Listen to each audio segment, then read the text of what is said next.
Record, please. Thank you. All right, good morning, everyone, and welcome to this session of the Builders Best Practices call. And excited to be on here with you guys today. We do this the first and third Tuesdays of every month, 9 a.m. Pacific on empirebuilderspro.live, which is the website that you guys all logged into to access this Zoom. And this calls for anyone that wants to grow and build an organization, become better at it, skill up, mindset, skill set, best practices. We're all here to share and with each other and to learn from each other. And so it doesn't matter if you have no one in your organization or if you have an organization of thousands. We all have something to learn and all have something to contribute. So would love for y'all to be interactive. I know the title for today's mastermind call is Takeaways from the Scottsdale Top 250 event last week, which I know Linnea was at. It was an incredible couple of days. And so it came away, obviously, every time we go to an event like that, we have the opportunity for our vision to be expanded and our belief to go up is the bottom line. And so my question in the context, as we're looking at that, just obviously that was an invite only event from corporate. However, there's a principle that goes there, and that is asking ourselves the question, like intentionally on the calendars, where are we putting ourselves to expand our vision and for our belief to go up as it relates to what's possible, what we can create in any market, anytime. Obviously, one of the most obvious answers to that is EXPCon coming up here in a few weeks next month. However, there's other things too. And so as we jump into today, what I would love to start today off with is just some quick shares on anything that's working really well for you right now that you would like to share for the benefit of the community. Tips. I don't think there's any tricks per se. However, things that are working, different things work in different times. So I would love to hear from you. And when you'll know it's your turn because you'll come off mute and start talking. I'll share. Um, what's working really well for me right now is podcasts. YouTube podcasts is what I'm doing right now, and it is getting me in front of big people. It's getting me in front of the people I want to be in front of. It's the easiest way I've ever been able to get in front of the people that I want to be in front of. So that's what I'm doing, and I love it. I love it. And so, as far as people you want to be in front of, what's your avatar?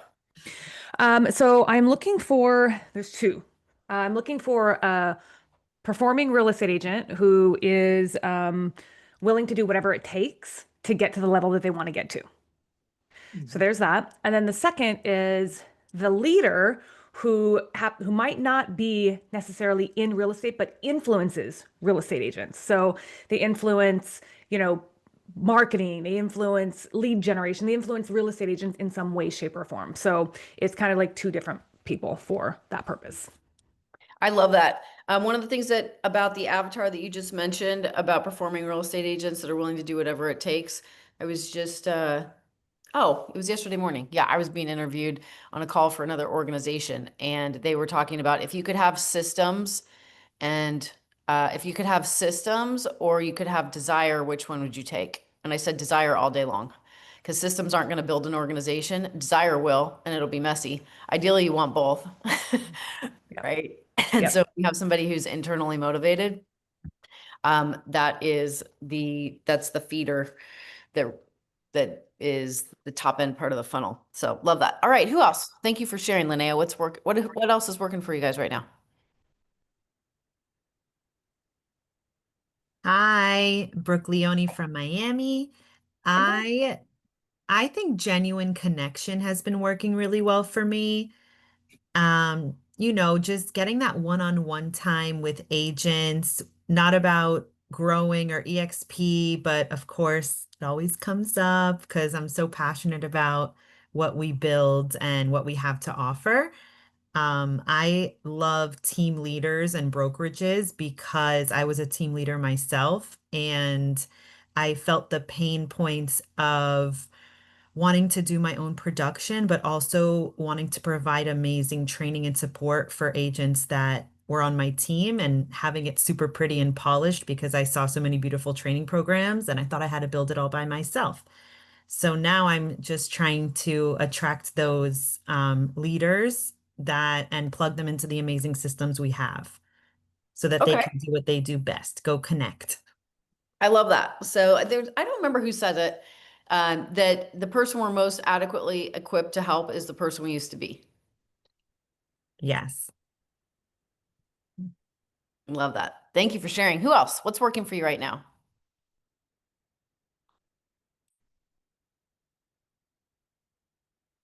Yes, Linnea, it was Ed Milet in Cabo. Will Higgins. Hey, how you doing? Hey. Good. So I know we talk every week, so you kind of know my updates, but just in the last day, I had, I think, two or three people reach out to join, and it's just from content. They just been watching and watching and watching, and they're ready to make a move, and they reach out. You're the first person on their mind because you put out so much content. I love that. That's a huge win. Consistency in content. I know you've been several months now of doing that.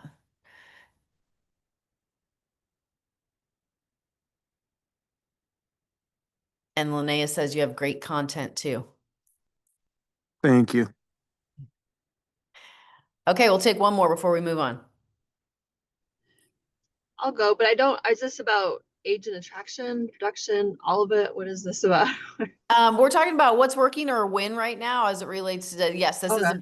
a call for influence and agent attraction. Okay, yeah, I've got a couple calls this week just from a post Kimput of myself. So So there is something really powerful when someone else edifies you versus when you edify yourself.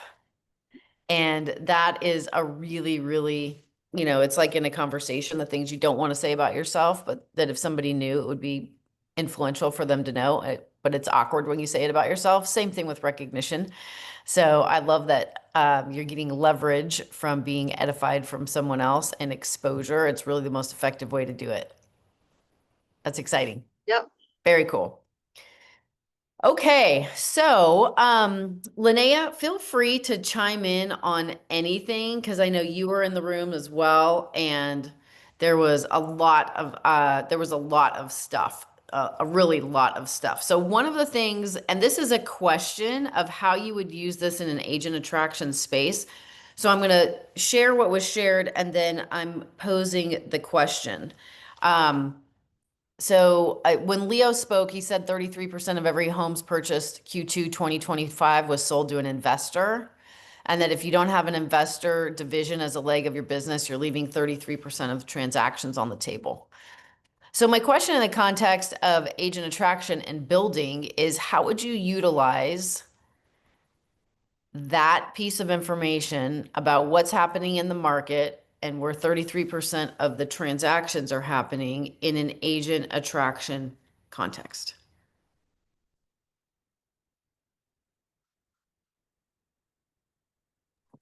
I would probably talk about express offers a little more in my content and why it's important to have have that at your disposal that your company offers you a cash option. Okay. I would also talk about the fact that I do have investors in my network that I work with. And so, if you basically, if you come join me, right, you can have access to those too, and we can tell you all about them. So I think that's another way that I would use that in the conversation. Yeah, and so that is I think that is a very underutilized point of conversation is the power of the network, right? So a lot of agents when they're looking at EXP, they don't understand the power of the network. They don't understand the referrals that are going to flow through the network, and they don't understand the doors that open as a result of the network when they create relationships within the network. Selena and I had a call yesterday with a lady that, she's been in the conversation for 4 years and not at EXP yet. And she, she has this really big vision of something that she wants to do, and she wants it to be, international and ultimately global.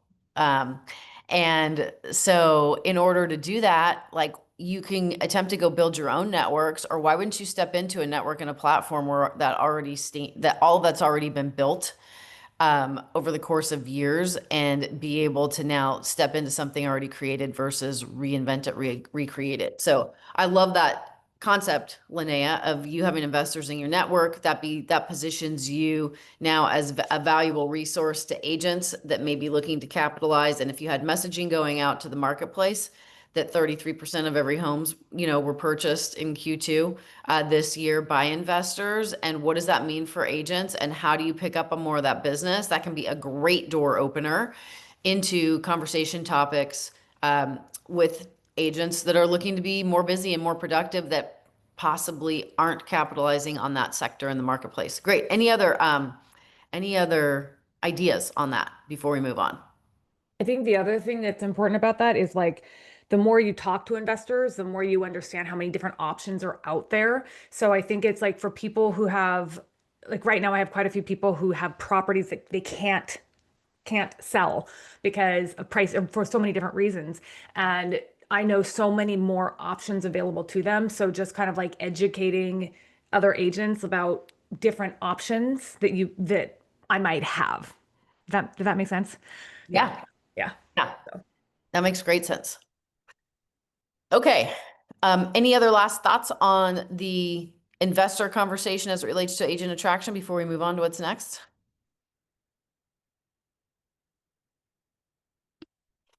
All right. So here's one of the concepts that was shared that I thought was really, really good. And it is that pressure is a privilege.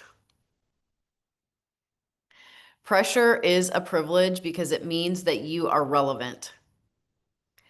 And so I think this is a good from a mindset perspective on what we do as builders and growers of organizations is that if there is no pressure in business or in life, and that's an indication of not being relevant, so many people are like, oh, I just don't want the stress. I want less stress. I want less pressure. And is that really what we actually do want? So, from a mindset perspective, getting our heads wrapped around the fact that pressure is a privilege, and then the stat that was shared that 71% of all real estate agents in 2024 didn't even do one transaction. So that's pressure to go into other industries because they need to make money. But what about the ones that are in our industry right now that are still engaging, still producing, and wanting to grow?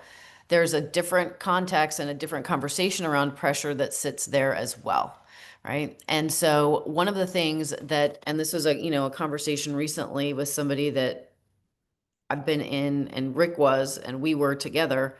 Oh, it's been like 6 years in conversation about the future and possibilities and building something versus just selling something and being transactional. And, we recently sat down and looked at numbers year over year of like, okay, what would your business have looked like? This person's like, I really want to look at my business like a business. And we sat down and we looked at numbers. And as a result of doing the same amount of business at EXP versus where they're at, it right off the top would have been over $60,000 back in their pocket, right off the top. And yet they haven't made the move. And what's really driving that person, well, they said it was business and money, and we go back to this pressure as a privilege, was wanting to be seen, wanting to be recognized, and wanting to be valued. So I want you to think about this from an agent attraction perspective in the market that we're in right now, where agents are under pressure.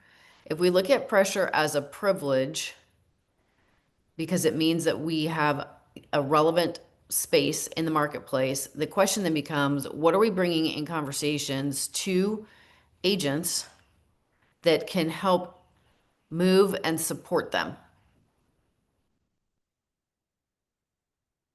Totally open to thoughts.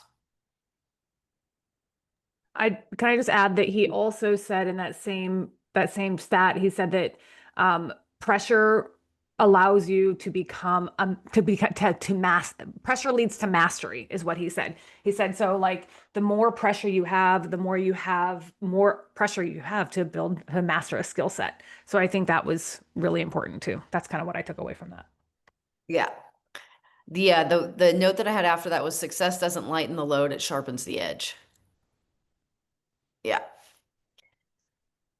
Okay, fantastic. So let's move on. And so here's my question for each and every one of you. And this really was an aha in the context of agent attraction and building and working with people. And so it's a question that I'll ask you for consideration to think about for yourself.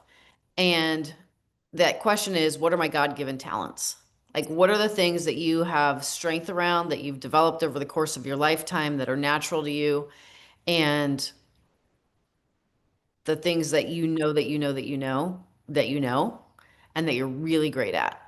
And so the next question behind that is, are you leaning into those and is there opportunity to lean into them more? And what would that look like in the context now of utilizing your influence in this building context to help other people grow and build?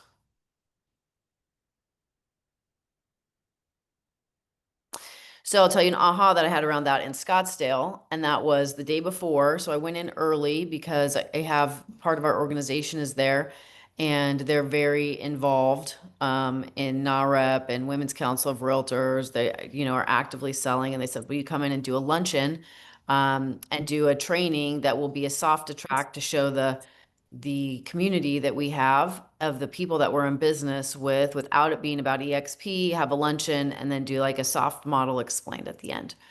And so they put 22 people in a room and it was great. We did a 45-minute meaningful 6 steps to a meaningful conversation training that I did. There was 30 minutes where everybody got to eat and then eating was still happening. And we did a getting people to think differently and ask a different set of questions that led into how I talk about the opportunity with EXP without making it company. And from that, we have 6 people that are like in progress towards onboarding that weren't in that conversation before. Meetings, follow-ups, post meetings that happened that day. And then I compared and contrasted that to another sector that I'm doing, which, we have a company that we use called SmartSetter, which books appointments on my calendar of people that are complete strangers in a market, that we designate based on different parameters to get me in front of those conversations. So when I look at what are my God-given talents and the energy of being in front of people in a room and moving them versus uh, in a conversation that's a cold conversation that can be developed over time. Like, where are my God-given talents more effective? They were definitely more effective for a return in a room full of people. So what does that tell me? That tells me, oh, from an aspect of agent attraction and building, how do I get in front of more rooms of people where I can move people in that way? And then the follow-up process on the back end, because I'm able to establish a relationship. And so then at the event, um, Curtis Shewell came up to me and said, "Hey, let's work together." Right? He's like, "I want you to come out." He's like, "You come out to Detroit. We'll do events together. I'll have you speak, and then we can, co-sponsor agents that sign up that are in the room together." Amazing, right? Different ways to use. So when we come back to the question, what are my God-given talents? Where are you the most energized? Where are you the most effective? Where are you a hot knife through butter based on your talents? And how are you currently leaning into those? Or are you leaning into areas that maybe you have skills in, but that aren't necessarily at the highest level of your God-given talents? And where are you getting the return? Like, where do you get that return and how do you get more of that? And so for those of you that already have identified what some of your God-given talents are, would love for you to share for you what that looks like and how you're translating that into how you're growing and building.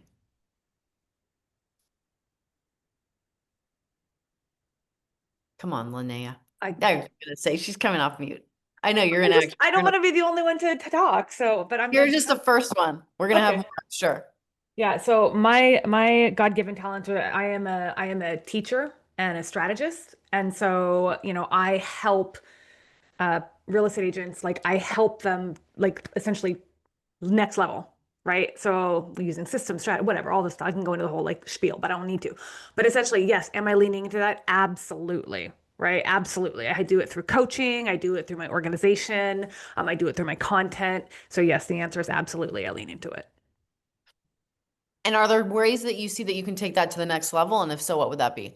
Absolutely, Casey. We were just talking about this at the thing. I can absolutely take it to the next level.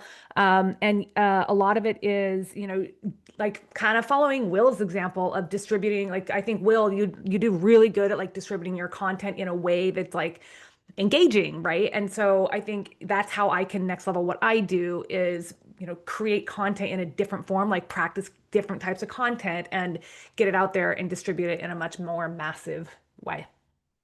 Cool. And do you prefer that, or do you, and is there a space for live as well? Because I know we talked I a little could bit about I events. could definitely do more live because I prefer being in front of a big group teaching. That's like my favorite is when I'm like speaking in a group. So to next level, it also would be speaking, getting in front of other people's audiences, you know, that sort of thing. Love that. Who else? What are the God-given talents you have, and how are you utilizing them to grow and build your organizations? Miss Casey, I don't have my camera on because I'm driving. Hello, everybody. Hi, Leo. So, hello, hello. So, yeah, I would say it's speaking and it's digital or physical, and just doing that as much as humanly possible. Like, that's literally what I enjoy doing and where I get the most, I would say, fulfillment and the most outcome as well. So, all three. So, So, that's mine. yep, love that. So I know Selena. Yeah. Oh, go ahead. I said, yeah, Leo and I kind of cut from the same cloth in that. So definitely for me, it's putting out a mass message, right? So saying the same thing to more people, and just coming up with different ways to say that, and just being more consistent and putting out the content, because I mean, it's proven to work, especially at this time of the year is when I start getting those weird reach outs. And I think personally, I just have to get past the inactivity. Like when sometimes you put out a lot of content and you feel like nobody's seeing it, and there's no response. And what's happening is that you're literally just depositing, and just building up a huge bank with these people.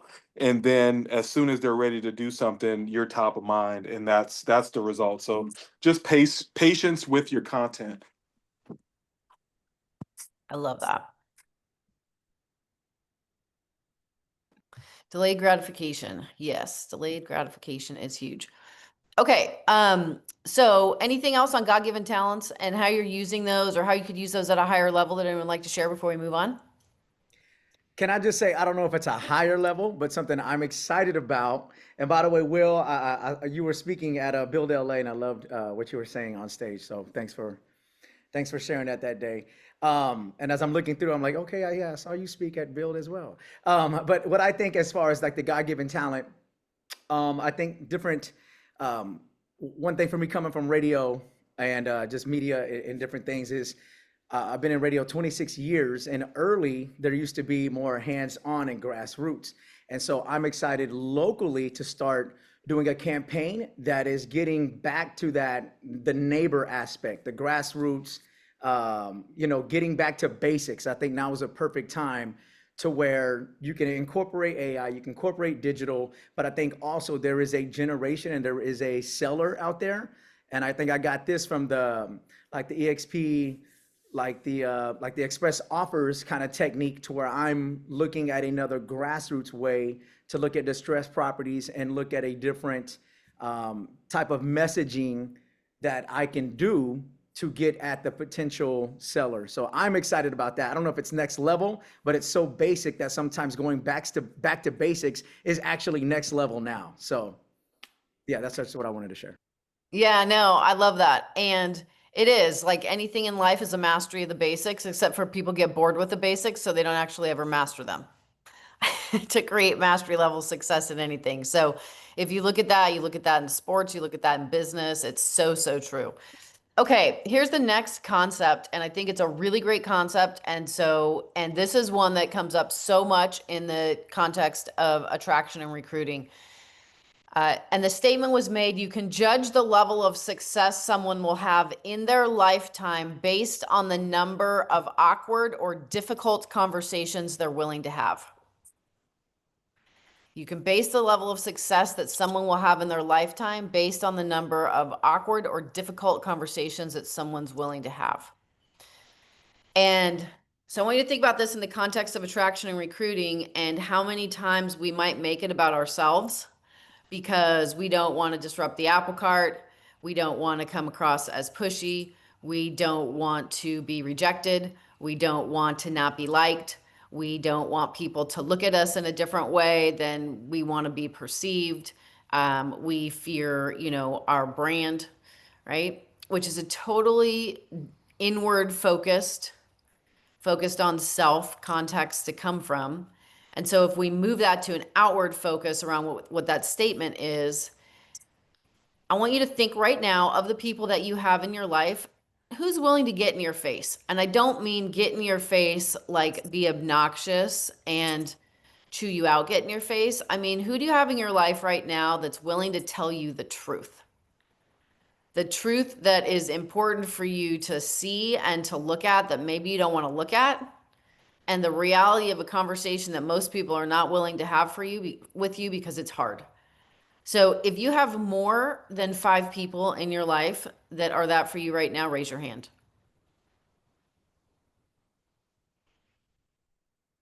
To 3 people, 4 people. Okay. Now, people that will actively do that or passively do that, raise your hand. Couple of people. Okay. So in the context of attraction and recruiting, like we are those people for other people, right? Selena and I were on this call yesterday with this person that I mentioned earlier we've been in conversations with. The conversation started with Rick 4 years ago. And I asked permission before I went in for the jugular, but then I went in for the jugular. And I said, if you're open to it, I have, a perspective based on what you're sharing. And she said, yeah, I'm totally open to it. And I said, well, number one, I know this conversation's been on the table for a while. What would Rick be telling you right now if he was here? Because I would overhear those conversations on Zoom, speakerphone, the same conversation happening multiple times. And, here we are several years later, right, in the same conversation. And so she said what he would tell her. And then I said, okay. I said, my perspective, my experience of you is the conversation has been the same and nothing has changed because you're in a conversation of or. I can do this in my real estate career, or I can pursue my dream. And you're not living in an and conversation of how those two things can live together and how what you're in front of right now already has capacity for all of that to come together. And it was a huge shift, right? I don't have as much of an established relationship because it was one of Rick's key relationships, right? And Rick's strength was everyone felt great around him because he was so encouraging and so inspiring and so uplifting. And I'm more like, let's choke him out. Like let's have something different happen. Like it's great that he's a soft place to land and encouraging to go for their dream. But I mean, here we are. He's been dead for 2 years and they're still not going for their dream or doing what they want in real estate because they're in this or conversation. And while that sounds really harsh, like somebody's got to talk the truth, right? And so, yes, people overthink and ifs and buts and like all of those things. And so in that statement has been living really loud in my mind since being in Scottsdale last week is, let's choke them out, what are the conversations where I'm just like, yeah, I just can't be bothered. Like, I know this is what they need to hear. I know this is, what may disrupt the apple cart and shake things up and have things be, looked at differently. But I just don't really want to go there. I don't want to ruffle any feathers. I'm just going to be patient with them over the next 17 years while we stay in the same conversation and nothing changes. And hope that they'll figure it out sooner than later, right? So my question for each of you is, in this context of building and recruiting, what is your relationship with being willing to come from a place of love and care and also come from a place of such brutal truth and honesty that it's possibly disruptive to the way someone thinks? Because the truth is, until we start to disrupt the way that people think and where internally they're shaken up a little bit, nothing's going to get their attention because there's so much noise. You can scroll for 10 hours on social media, noise, noise, noise, noise, noise, noise, noise, noise, noise. Everybody's got a different perspective. Everybody's got a different view. Everybody's out there selling something, pitching something, promoting something, content that is useless, content that is useful, noise, noise, noise, noise, noise. And it's noise until it anchors with the person, right? And so in that context, like how many of those conversations are there right now today for people that you've been in conversation with that are your prospects that maybe you've been in conversation with for a period of time, or there's that situation where there's energy and there's exposures that are happening, like they get to an event and then they get on a three-way call and they meet some people and they're like moving forward and all of a sudden it just dies off, drops off. And everyone's had that experience, right? It's like, oh, things were moving along so swimmingly and now there's no movement at all, right? And what are those conversations to come back to that maybe you're not willing to have because they're uncomfortable, right? Or they could be potentially uncomfortable. And then what are some skills that we can integrate to navigate that and deal with it head on? Rizwana, you've got your hand up. Yeah, so I just wanted to say I want to thank Wendy Goss, who's not here right now, but she invited me to this call because I'm actually doing some co-sponsoring with her. Because I really want her to grow. I want me to grow. And I just recruited 3 people in the last week into the organization because I'm just like, I have 90,000 followers on my IG. Like, why am I not leveraging that? So I'm just like partnering up with folks, you know, like across the country. So you're not alone in this. I don't know if you guys are using the power of co-sponsorship, but it's easier now, I think, to recruit with the co-sponsorship too, because you know before it was like, who do I choose, right? And now we have this power of co-sponsorship. So I just want to say, like, everyone's in their own heads. Like with me, I was just busy. I have 4 kids under 14 now, with a 7-month-old. So I'm like, you know what? I was like, I can't. I've been at EXP for 8 years. Like, why don't I have? Why am I not an alpha yet? You know. So my whole thing is that I'm just trying to build like strong people. And Casey, I met you last year here in Pennsylvania when you came to Stacy's event. And I was very moved by what you said. So when the co-sponsorship came up, like, who's in Casey's organization? Because I want to work with her group because I love your group. I talked to so many, Jesse, all that. And Sherry Johnson, I co-sponsored with her too. So I'm just super excited to be on this call and, you know, stop getting in your head. You know what I mean? It's not that hard. You just have to ask the question, are you open to looking at other opportunities with other brokerages? And, you know, how happy are you at your brokerage? 1 to 10, what's your number? If you're a 7, you know, what's the missing 3 factors, right? If you're a 2, oh my gosh, let me tell you what EXP has to offer. And for me in the past, it was always, what can I do? Like, why are people joining me? Like, I have to give them something, you know? Oh, I'm an AI expert. I'm a social media. Oh, I can get them over here with that. But I'm like, no, it's what EXP has to offer. You have to remember that. So I think that's how I got out of my head was that it's not what I offer, it's what EXP offers, and I'm just that support. Now with the co-sponsor, I'm a double support. So just want to put that out there. I love that. Thank you for sharing. And yeah, 4 kids under 14 with one being 7 months is, we'll pray for you. Well, if I didn't have my husband, I don't think I would survive. So and then my mom lives 30 minutes away. So I'm kind of blessed in that sense. Oh my goodness. Oh my goodness, my goodness. Anything's possible. Yes. Okay. So let's move on to the next point. So we got from that point that those conversations that we're willing to have and potentially the ones that are going to be uncomfortable, how many of those are you willing to have and what that can mean in that. So difficult conversations at the bottom line, the point that I wrote down was difficult conversations create opportunity.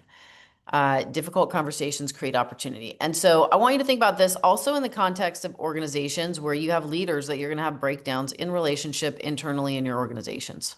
So it's not just about bringing people into the organization. We're now in a leadership conversation about difficult conversations that there may be to have internally as your organizations are growing and building, right? And so the same thing comes up is that when those difficult conversations arise or potentially difficult conversations, we may possibly shy away from them because we don't want to have them or just not want to deal with things and brush them under the rug and just let it go and let it go and let it go and not look at it. And the truth is, if we look at difficult conversations as an opportunity for something better to emerge on the other side, we can go into those conversations in a totally different context, right? So if there is a breakthrough, most breakthroughs don't happen until there's a breakdown. you have to have a breakdown to have some kind of big breakthrough. Something has to not be working. It has to be malfunctioning, right? It has to be broken or not at its highest level of integrity. And when I say integrity, I don't mean from a moral aspect. I think of like a building with, if you want to build a skyscraper and you don't have a foundation that's in integrity, that skyscraper is not going to stand, right? So when I say integrity, it's what's the layers of what's being built on, relationally, right? And so with that, if we look at like how many of you have had in the time that you've had organizations or people, growing and building in your organizations, really challenging things to navigate, conversations like that maybe weren't so fun, right? We've had some major ones, really major ones over the course of several years. And what I'll tell you is this, everyone is an opportunity to grow as a leader. So if you have one person in your organization, you're a leader. If you've got 10,000 people in your organization, you're a leader because you're somebody that's influencing other people, right? And so with leadership comes responsibility. And the responsibility of leadership is, what is the wake that I'm creating based on the things that I say or don't say, the things that I do or I don't do. And when there are challenging things that come up as a leader, what is my, what's going to be my approach, right? I had a conversation yesterday, by way of example, really awkward conversation. I go to Cabo this year. Someone sees me on stage that's been invited by someone else to that event, not me. I don't have a relationship with the person. I don't know this person. They're there as a guest. And somebody paid for their rooms in Cabo. Somebody paid for their ticket to get to Cabo. And I get a call 2 weeks after because they found me online and have gotten on my calendar somehow. And, they had an experience of me on stage. They connected with me and they want to explore EXP further and what it would be like to work together. Not a great conversation to be in. So this is March before co-sponsoring happened. So I just said, listen, I'm not the person that brought you to that event or invited you to that event. And all of our tools and resources are available to the public. Here's our website. I'll answer any questions to help you see the value of EXP in your business. And then you're welcome to use anything of our tools and resources that you want, and left it at that, right? Because from a perspective of leadership and difficult conversations, to somebody that's not in our organization yet, I'm not going to go into what all of that looks like logistically from a leadership perspective, but I know for me personally how I'm going to treat it, right? And so I get a call yesterday from this person that says, hey, look I'm making a decision this week and want to, I'm going to have 2 sponsors. I want you to be one of them. I'm like, literally, because they want to build an organization and want me on 3-way calls because they'd see my 3-way call training, right? But I don't understand co-sponsorship or how it works. And so now we have a conversation, about that today. But again, this is a leadership conversation. So Brent Gove is the upline for both of us. That would be the sponsor and the co-sponsor. So like proactively, Brent and I have a conversation last night about this topic, about the whole thing,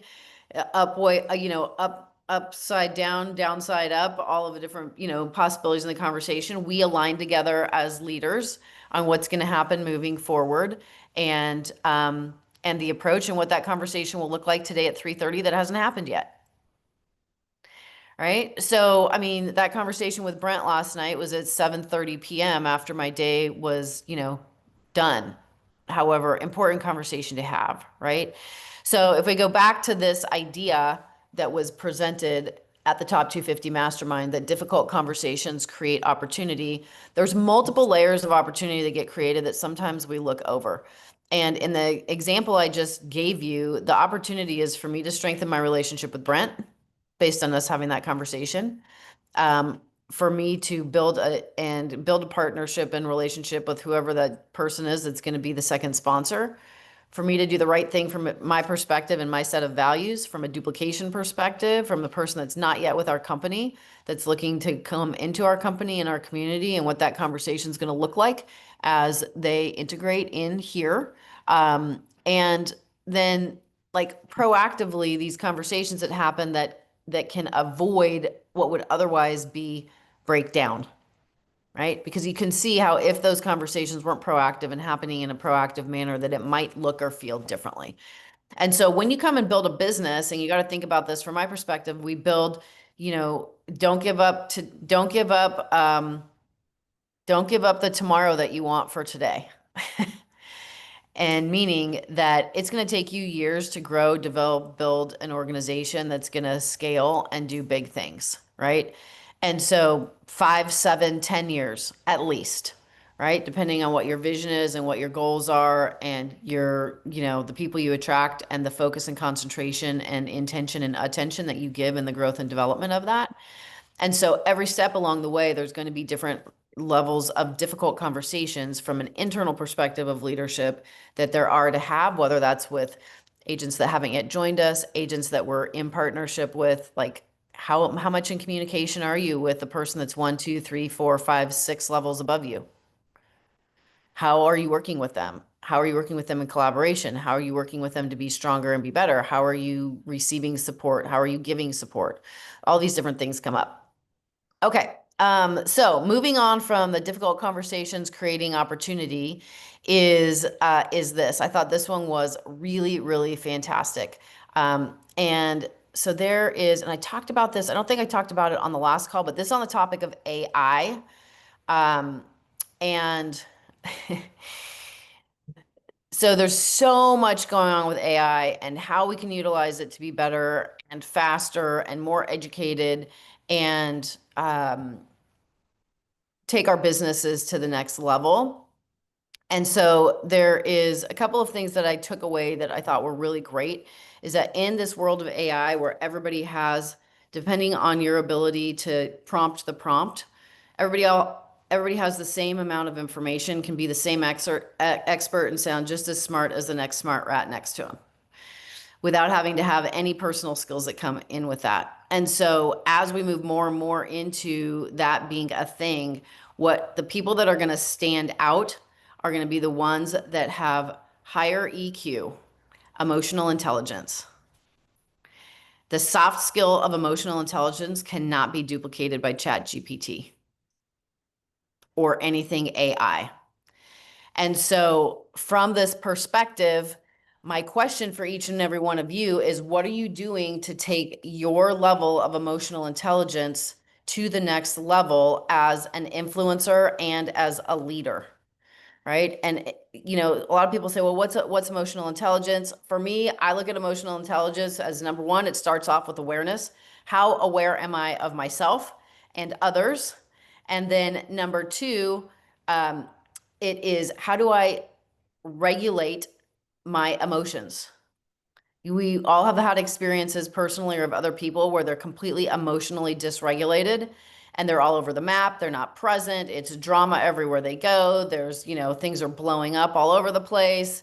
There's there's no emotional intelligence being applied. Everything's emotionally dysregulated and just, a storm, right? And there's this principle called ERO. An event happens, which is the E. The R is, do you react or respond? And then the O is the outcome on the other side of that. So some of us have developed a level of emotional intelligence where the event happens, we pause and go, okay, I'm going to respond, not react. And we respond, but internally we're responding and we're still completely emotionally dysregulated. But we're mentally responding to get the outcome that we want. How many of you know what I'm talking about because you've experienced it? Yeah, nodding the heads, right? So the next layer of emotional intelligence is, okay, great. How do I take my awareness to the next level to then emotionally regulate and respond from a place of being emotionally regulated versus emotionally dysregulated, knowing that everything gets communicated. Energy is communicated. It's not necessarily the words that we say. It's our body language. It's the energy, right? So when we think about this in the context of attraction and building, the classic line for so many real estate agents is, I want to make it out to EXPCon, but I've got a big listing coming on that week. And they're so focused on the business or the transaction that they lose sight of the bigger picture of what it looks like to invest in themselves, to build and to grow themselves. And so I had this, yesterday I woke up to a 1-hour interview and then 7 Zoom calls that were on my calendar yesterday. And when I was working out, I got up at 4:30 and I went into my workout that morning knowing like, okay, I'm going to model the behavior in the gym this morning from, 5:30 to 7:15. That's going to be important for how I choose to show up in those calls throughout the rest of the day, which is what?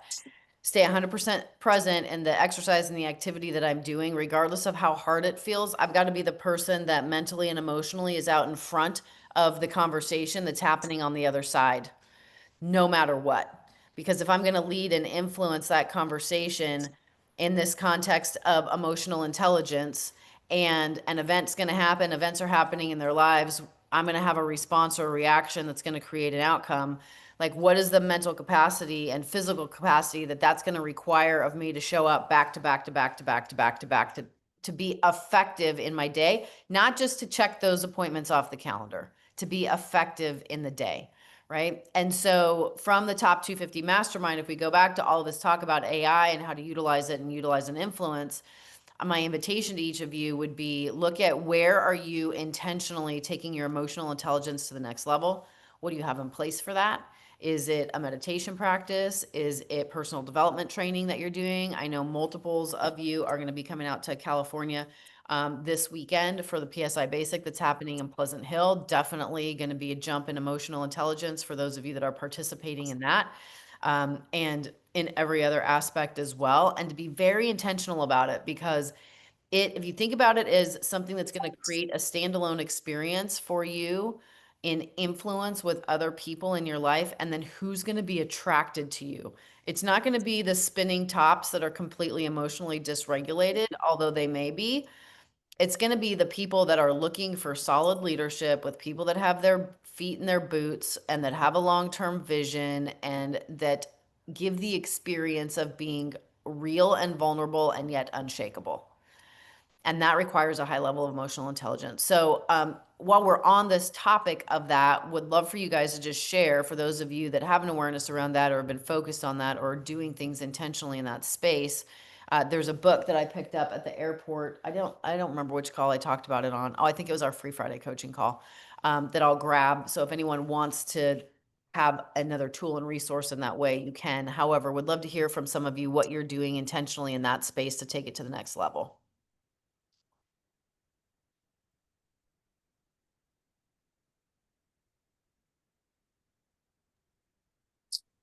I will say, if nobody else is sharing, I could share. So for sure, meditation, working out, doing nature walks.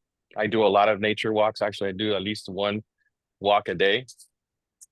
And reading. I read every day for at least 30 minutes. Those are the things that I do. And play with my dog. That is good for the soul. Here's the book, The New Emotional Intelligence. If anybody is wanting to grab it, the author is Travis Bradberry. Patrick Lencioni, who wrote The 5 Dysfunctions of a Team, said the book can drastically change the way you think about success. Read it twice. Read Worthy Strategies for Improving EQ. Make this our how-to book of the week. It's nice to know that average IQ doesn't limit a person to average performance. Yeah. So, okay, fantastic. Linnea, is there anything that you want to add from the top 250 masterminds that I haven't yet touched on that you feel would be great for this group? Pulling up my notes. Hold on. I have like 5 pages of notes here. The thing that Leo said that really kind of stuck home or like really hit home for me is we're rewarded in public for what we practice in private. So, what we're doing behind the scenes, like the more we practice it, that's when we start reaping the reward. And then he ended with the 2 people that need to be proud of you. And that to me, like, I was just like starting to cry. So the 2 people that need to be proud of you are the 8-year-old you. Basically the 8-year-old you wants to have fun. So did you have fun doing what you're doing? Or are you having fun doing what you're doing? And the 80-year-old you, because the 80-year-old you is going to look back and say, did you create a legacy? So did you have fun and did you create a legacy? And so those are like the 2 things that I think is really relevant to this. And then really it's kind of like those are kind of up-leveling the conversations I'm even having right now. with everyone. There's one other thing, and I know a lot of you are on the social media train already. Some of you are getting on it. We heard from Jared James, and he was fantastic, like just 3.5 hours of pure fire. He said he started with 0, and he has over 50 million organic views in the last 18 months. He does all his own videos, and he had a very interesting perspective on that. He said, "Follow the number of followers you have don't matter. It's the number of views that matter." And so having content that is going targeted to the audience that you want to have and that you want to impact. And he said, "My job's not to be accepted, it's to be rejected. Winners lose way more than losers do. It's just what they do with it." He said, "We've glorified winning. Winning sucks. Winning is the middle. If I'm winning all the time, I'm in the middle and I'm not trying anything new."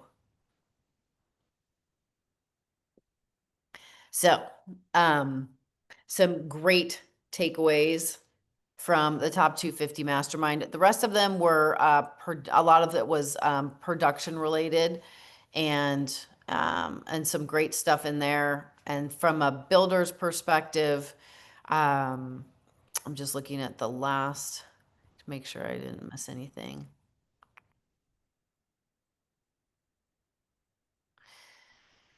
He said conversations are better than closings. And so I want to land on this. Conversations are better than closings. So in this context of agent attraction and recruiting, particularly from a social media perspective, when you have somebody consuming your content, that is not a conversation. It's a one-sided conversation, right? So content consumption and content creation is great and it's effective. However, at the end of the day, until you have somebody that is in conversation with you, where there is a two-way conversation, the ability to actually move people, that's where it happens. So Will and I were having this conversation on our call last week, and what is there to do? And I'm like, I think about Rick when he passed away. He had 3 Google reviews on the website after 43 years in business. 3 Google reviews. He had no social media working for him. He had 1 email that went out to his database, and that was a monthly newsletter. And the rest of it was because he picked up the phone and he was texting people or he was calling people. In a systems and processes space, he would have his operations support, and she would go in and she would wish everyone that was on his Facebook a happy birthday a day before their birthdays. And then for the people that responded or engaged, then he would engage personally off the back end of that. But it was all belly to belly, all belly to belly. So there is beauty to systems. There's beauty to AI. There's beauty to scaling. And at the end of the day, the human to human, belly to belly conversations are what is going to actually really move people. Everything else is feeders. They're feeders, right? So the difference between feeding and moving is that relationship and that conversation. All right. In the last couple of minutes that we have, any questions, thoughts, comments? Thank you all for being so engaging today and sharing and participating. Love hearing everybody's different experiences and perspectives. Let's do it all. Yes. Josh, you were there as well. You have anything you want to add from that event? If you ever have an opportunity to attend any one of the masterminds, this was my first official, I guess, 2-day event, and I loved every part of it. I have so many notes and your key points are pretty much some of the same key points that I had that really resonated with me as well. And so I have to get one of those what do they call the little claw thing that helps out, or fireflies or whatever, because there's so much information, so much good stuff that you might cramp up if you're not typing fast enough. So Yeah, it was good, really great. Thank you. You're welcome. Okay, so we've got our Free Friday coaching call this Friday. It's going to be an interview with Wendy Goss. She's going to talk about how she broke into the luxury market, and after 20 years of doing $300,000 to $500,000 price points, went to 1 million to 14 million, 14 listings in 14 months. And so that's Free Friday coaching call this Friday, 9 a.m. Go to freefridaycoachingcall.com and you can catch that live. And then the second thing is we have 2 more weeks left of the discounted pricing for the dinner yacht cruise at EXPCon. Selena, will you put the link in the chat, please, for people that haven't yet registered for that, or make sure that you're getting that out to your guests and your organization as well. sunsetcruise.com. The promo pricing is good until September. What are we in? October 1st. And so make sure that you guys are distributing that and getting yourselves all set up. And thank you for being here today. This recording will be housed on our YouTube channel on our website, Empire Builders Pro, under the resources tab. And appreciate each and every one of you. Thanks for what you brought to the call today, and make it a great rest of your day. Thank you.